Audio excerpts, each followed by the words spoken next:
যাকাতের ব্যাপারে আমরা কিছু মাসালা আমাদের জানার প্রয়োজন। যেসব জিনিসের উপর যাকাত ফরজ হয়, সব ধরনের সম্পদ,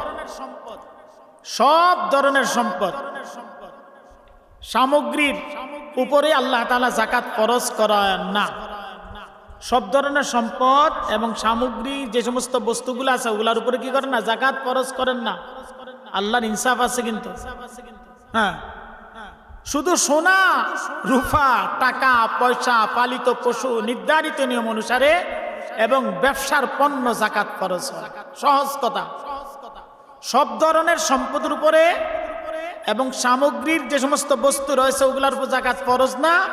শুধু সোনা, রূপা, টাকা পয়সা, পালিত পশু, যাদের শত শত গরু থাকে, মহিষ থাকে, ওট থাকে, ছাগল থাকে, এদের নির্ধারিত নিয়ম অনুযায়ী ব্যবসার পণ্যের উপরে যাকাত ফরজ।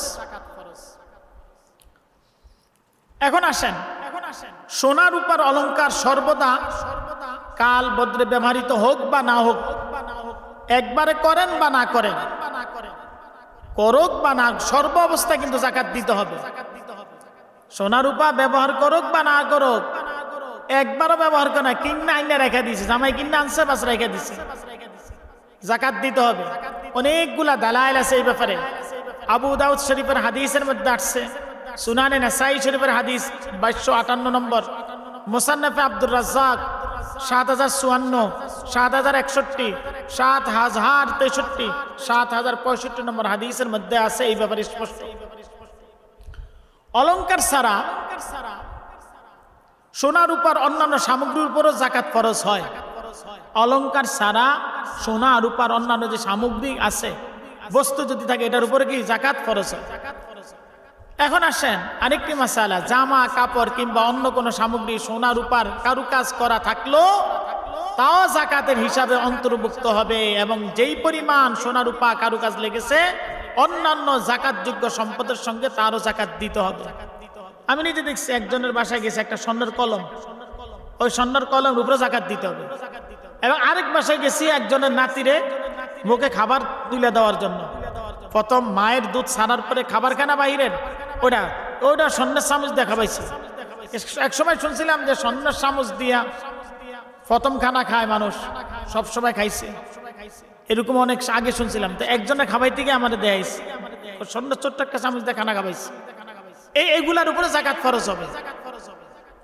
মৌলিক প্রয়োজন থেকে আপনার মৌলিক যে প্রয়োজন আছে, উদ্বৃত্ত টাকা পয়সা নিসাব পরিমাণ যদি হয়, 1 বছর স্থায়ী হলে বছর শেষে তার উপর যাকাত আদায় করা ফরজ। টাকা পয়সা খরচ করে আপনার কিছু বাঁচছে, বাইসা 1 বছর ওই টাকা ছিল, এটা নেশাব পরিমাণ হয়ে গেছে, যাকাত ফরজ। তদ্রূপ ব্যাংক ব্যালেন্স,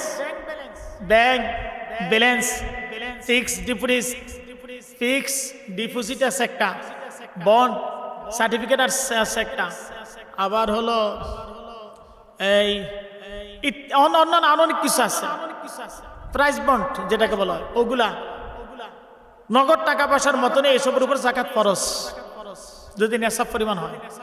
টাকা পয়সা যদি ব্যবসা না খাটিয়ে রেখে দিল, আপনার যাকাত দিতে হবে। যে ব্যবসা খাটাই নাই, এই করি না, বাড়ি করি না, এই করি না, কোনো লাভ নাই, যাকাত কিন্তু দিতে হবে।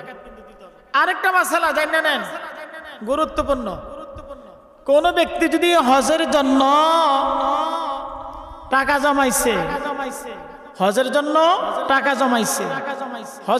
টাকা জমাইয়া ব্যাংকে রাখছে, বাড়ি করার জন্য টাকা রাখছে মনে করেন, যতক্ষণ পর্যন্ত হজের টাকা হজের জন্য জমা না দিবে, বাড়ি করার জন্য টাকা বাড়ি না করবে, ততক্ষণ পর্যন্ত ওইটা নেশাব পরিমাণ মালের মালিকের অন্তর্ভুক্ত, নেশাবের অন্তর্ভুক্ত হবে, এবং এটার উপর যাকাত দিতে হবে।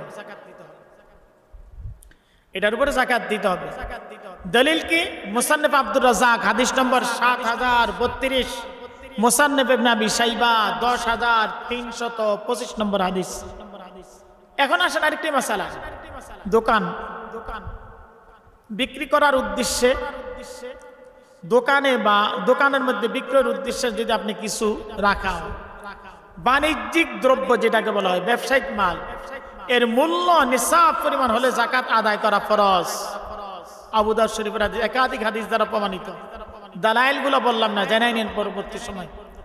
ব্যবসার নিয়তে যদি কোনো কিছু ক্রয় করে, তা স্থাবর সম্পত্তি হোক, যেমন জমি জামা ফ্ল্যাট কিংবা অস্থাবর, যেমন মুদি সামগ্রী, কাপড় চোপড়, অলংকার, নির্মাণ সামগ্রী, গাড়ি, ফার্নিচার, ইলেকট্রিক সামগ্রী, হার্ডওয়্যার সামগ্রিক, বই পুস্তক ইত্যাদি, তা বাণিজ্যিক দ্রব্য বলে গণ্য হবে এবং এর বলে মূল্য হিসাব করে নিসাব পরিমাণ হলে তার উপর জাকাত আদায় করা ফরজ।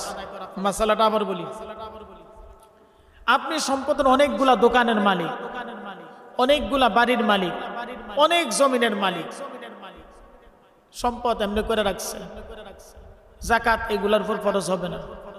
অথবা অনেক জিনিস আছে, ইলেকট্রনিক্স জিনিস, বাতি, ঝাড়বাতি, ঘরের মধ্যে লাখ লাখ টাকার, সোফা লাখ লাখ টাকার, খাট লাখ লাখ টাকার, হ্যাঁ, যত কিছু হোক না কেন, এটার উপরে যদি ব্যবসার উদ্দেশ্যে না হয় তাহলে জাকাত দেওয়া লাগবে না। হ্যাঁ, আপনি যদি ফ্ল্যাট কিনছেন, বাড়ি কিনছেন, অথবা বাড়ি করছেন, দোকান কিনছেন, দোকানের সামগ্রী কিনছেন, অন্যান্য যেগুলো ব্যবসার উদ্দেশ্যে যদি কিনা থাকেন, তাহলে এটার উপরে আপনার, এটার হিসাব করে এটার মূল্যের উপর আপনার জাকাত দিতে হবে।